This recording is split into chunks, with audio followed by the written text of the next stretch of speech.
नमस्कार दोस्तों, आप सुन रहे हैं AKS radio 90.4 FM RJ Sonam के साथ। और आज मैं बात करने वाली हूं बायोटेक्नोलॉजी के बढ़ते स्कोप, भारत की ग्लोबल पोजीशन और 2026 के बजट में इसके लिए किए गए प्रावधानों की। मेरे साथ स्टूडियो में मौजूद है मेरी आज की मेहमान। जल्दी से उनका परिचय कराती हूं। डॉक्टर अश्विनी ए वाओ, जो कि एकेएस यूनिवर्सिटी के बायोटेक्नोलॉजी विभाग की एचओडी हैं। मैम, आपका बहुत बहुत स्वागत है हमारे खास कार्यक्रम में। धन्यवाद मैम। जी, चर्चा की शुरुआत करते हैं। पहला सवाल, बायोटेक्नोलॉजी क्या है और इसका मूल आधार क्या है? बायोटेक्नोलॉजी मैम बायोलॉजी और टेक्नोलॉजी का एक समन्वयन है जिसमें हम विविध जैविक उत्पादों के साथ ह्यूमन बींग के बेनिफिट के लिए वर्क करते हैं। बायोटेक्नोलॉजी आप ऐसे समझ सकते हैं कि हम बायोलॉजिकल प्रिंसिपल्स का उपयोग करके जितनी भी अच्छे उत्पाद है वो ह्यूमन बींग के बेनिफिट्स के लिए बना सकते हैं, जैसे कि हेल्थ केयर प्रोडक्ट्स हो गया, वैक्सीन्स हो गया, ये सारी चीज़ें इसमें आती हैं। जी, इसका स्कोप आज के समय में कितना बड़ा है? बायोटेक्नोलॉजी के स्कोप को अगर हम देखें तो अलग अलग सेक्टर्स में हम इसे विभाजित करके देख सकते हैं। जैसे कि सबसे बड़ा पहला सेक्टर जो कि रेड बायोटेक्नोलॉजी कहा जाता है, वो मेडिकल डिपार्टमेंट, मेडिकल बायोटेक्नोलॉजी से संबंधित है। और इसमें हम हेल्थ केयर प्रोडक्ट्स के रूप में वैक्सीन्स, मेडिसिन्स, जीन थेरेपी और डिसीज ट्रीटमेंट्स और डायग्नोस्टिक किट्स जो कि बायोटेक्नोलॉजी रिसर्च के थ्रू बनाए जाते हैं, उन सभी को समावेशित करते हैं। एक और बड़ा सेक्टर ग्रीन बायोटेक्नोलॉजी नाम से जाना जाता है, जिसको कि हम कह सकते हैं कि प्लांट्स और एग्रीकल्चर क्रॉप्स के ऊपर जो रिसर्च होता है बायोटेक्नोलॉजी में, वो इसके अंतर्गत आता है, जिसमें हम जेनेटिकली मॉडिफाइड क्रॉप्स बना सकते हैं जो कि डिसीज़ रेजिस्टेंट वैरायटीज़ होती हैं, अलग अलग जो भी हम एग्रीकल्चरल क्रॉप्स यूज़ करते हैं। हाई यील्ड सीड्स वाले जो क्रॉप्स है उनका हम उत्पादन कर सकते हैं। तो ये सारा ग्रीन बायोटेक्नोलॉजी सेक्टर में आता है। एक और सेक्टर इसका वाइट बायोटेक्नोलॉजी जो कि इंडस्ट्रियल सेक्टर है, और ज़्यादातर इसमें हम बायोफ्यूल्स, एंजाइम्स और इंडस्ट्रियल प्रोडक्ट्स जो है उनका उत्पाद करते हैं। और डेयरी टेक्नोलॉजी इसका बहुत अच्छा एक उपयोग माना जाता है कि डेयरी के जितने भी प्रोडक्ट्स हैं they came under white biotechnology sector. और लास्टली ब्लू बायोटेक्नोलॉजी जो सेक्टर है वो मराइन रिसर्च, जैसे कि समुद्री जीवों पर जो रिसर्च होता है। अर्थ पे 70% वाटर है और वो एक बहुत अच्छा प्राकृतिक संसाधन माना जाता है, तो वो वाला रिसर्च हम ब्लू बायोटेक्नोलॉजी या मराइन बायोटेक्नोलॉजी नाम से इसमें हम करते हैं और वो रिसर्च के प्रति होता है।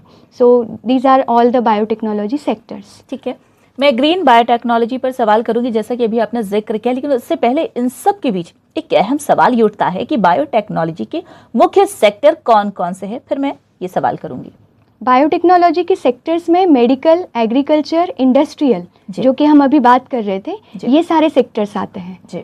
उसमें इथेनॉल प्रोडक्शन एक बहुत बड़ा सेक्टर है जो कि वर्ल्ड वाइड सबसे बिगर प्रोडक्ट माना जाता है। और बायोफ्यूल भी, आजकल जितने भी फ्यूल की प्रॉब्लम्स हैं तो बायोफ्यूल टेक्नोलॉजी से हम उससे वो कर सकते हैं जी। हेल्थ केयर सेक्टर में बायोटेक्नोलॉजी का क्या योगदान है? हेल्थ केयर सेक्टर में मैम जैसे कि वैक्सीन एक बहुत अच्छा सेक्टर है, वैक्सीन को उत्पादित करना। और हमारा जो भारत है, हमने कोवैक्सीन और कोविशील्ड, कोविड-19 जो डिसीज़ आया था महामारी के दौरान, इसको हमने बहुत अच्छे से फिलअप किया। महामारी के दौरान इन दोनों वैक्सीन में भारत में बहुत अच्छी भूमिका निभाई। कोवैक्सीन जिसे भारत बायोटेक और आईसीएमआर के सहयोग से विकसित किया गया था, जो कि एक इनएक्टिवेटेड वायरस आधारित वैक्सीन है जो शरीर की प्रतिरक्षा प्रणाली को वायरस के खिलाफ सुरक्षित रूप से तैयार करता है। और दूसरी ओर कोविशील्ड था जो ऑक्सफर्ड एस्ट्रोजेनिका के सहयोग से विकसित किया गया और भारत में सीरम इंस्टीट्यूट ऑफ इंडिया द्वारा निर्मित किया गया। ये एक वायरल वेक्टर आधारित वैक्सीन था। दोनों टीकों ने व्यापक स्तर पर टीकाकरण अभियान को सफल योगदान दिया और मृत्यु दर को कम किया और भारत को वैश्विक स्तर पर वैक्सीन प्रोडक्शन में अपनी पहचान दिलाई। तो अब हम ये कह सकते हैं कि मेडिकल सेक्टर में वैक्सीन उत्पादन में भारत का एक बहुत अच्छा महत्वपूर्ण रोल है जो कि व्यापक स्तर पर है, वैश्विक स्तर पर है। वैक्सीन के अलावा मोनोक्लोनल एंटीबॉडीज़, इंटरफेरॉन्स और कई सारे उत्पादन है, जैसे कि इंसुलिन जो डायबिटीज़ में सबसे ज़्यादा यूज़ होता है। तो हम रिकॉम्बिनेंट इंसुलिन की जब बात करते हैं तो ये सारी चीज़ें भारत की जो बायोटेक्नोलॉजिकल सेक्टर की इंडस्ट्रीज़ हैं वो अपने आप में बहुत अच्छे वे में इसको उत्पादित कर रही है। क्या बात है, शानदार। अब अगला सवाल, आपके सामने, जिसका मैं थोड़ी देर पहले जिक्र करी थी। सवाल यह है कि एग्रीकल्चर में बायोटेक्नोलॉजी कैसे मदद करती है। एग्रीकल्चर का एक अहम सब्जेक्ट होता है एग्रीकल्चरल बायोटेक्नोलॉजी, जिसमें सीड टेक्नोलॉजी से लेके एक वैरायटी को प्रोड्यूस करने तक जो जेनेटिक इंजीनियरिंग और रिकॉम्बिनेंट डीएनए टेक्नोलॉजी का योगदान है वो बहुत बड़ा है। जितने भी क्रॉप्स हैं आजकल, जैसे हम देखते हैं भारत में, या तो जैसे कि पानी की कमी की वजह से या किसी पर्टिकुलर पेस्ट की वजह से, कीड़ों की वजह से फसल ख़राब होती है, तो ऐसी फसल हम बनाते हैं जिन फसलों का इन सारे पैरामीटर्स पे वो बहुत अच्छा एक मतलब अपना प्रभाव कर पाए और अच्छे से उन फसलों को हम आगे लेके आ पाए, उनका प्रोडक्शन बढ़े, उनका विगर बढ़े, और हाइब्रिड विगर के साथ ये वैरायटीज़ बहुत अच्छे प्रोडक्शन पर आती है। ठीक है, अब अगर हम भारत के नज़रिए से बात करें तो भारत की ग्लोबल बायोटेक्नोलॉजी में क्या स्थिति है।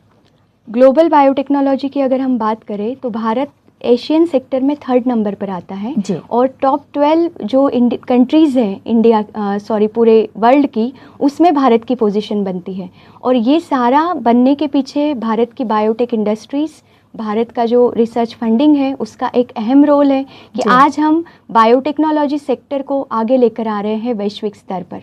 जी, आपको क्या लगता है कि भारत बायोटेक हब बनने की दिशा में आगे बढ़ रहा है। बिल्कुल मैम, डेफिनेटली भारत एक ग्लोबल बायोफार्मा हब बनने जा रहा है और रिसर्च और इनोवेशन को बढ़ावा दे रहा है। भारत में कई सारे स्टार्टअप्स और मैन्युफैक्चरिंग को समर्थन देने वाले प्रोजेक्ट्स चल रहे हैं। सो मेरा बिल्कुल मानना है कि भारत बायोटेक हब बनेगा।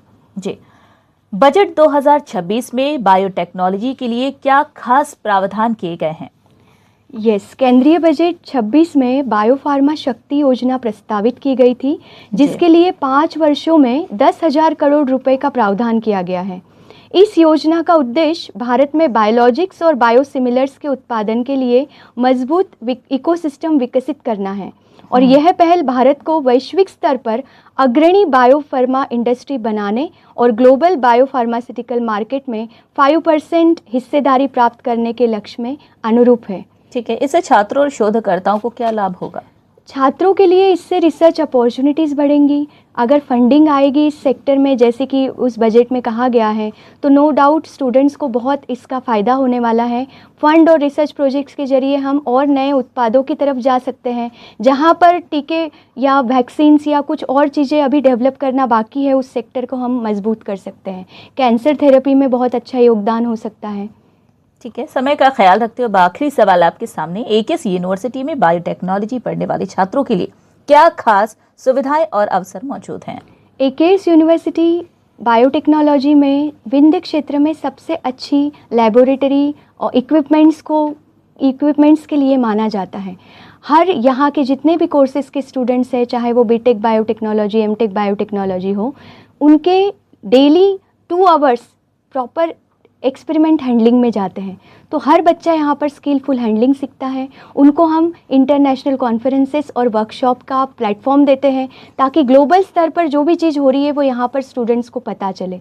इसके अलावा हमारा बायोटेक डिपार्टमेंट बायरेक सेंटर भी बना है, तो आगे जाके फंडिंग अपॉर्चुनिटीज़ और बढ़ेंगी स्टूडेंट्स के लिए। और हमारे स्टूडेंट हर जगह जहाँ पर भी मौका मिलता है वो जाकर अपने रिसर्च को प्रेजेंट करते हैं।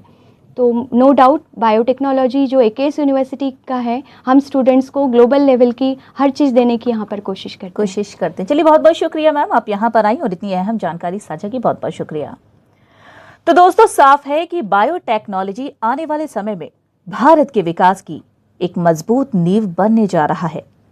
इसी के साथ मुझे दीजिए इजाजत, फिर मिलूंगी नए विषय के साथ। तब तक के लिए नमस्कार।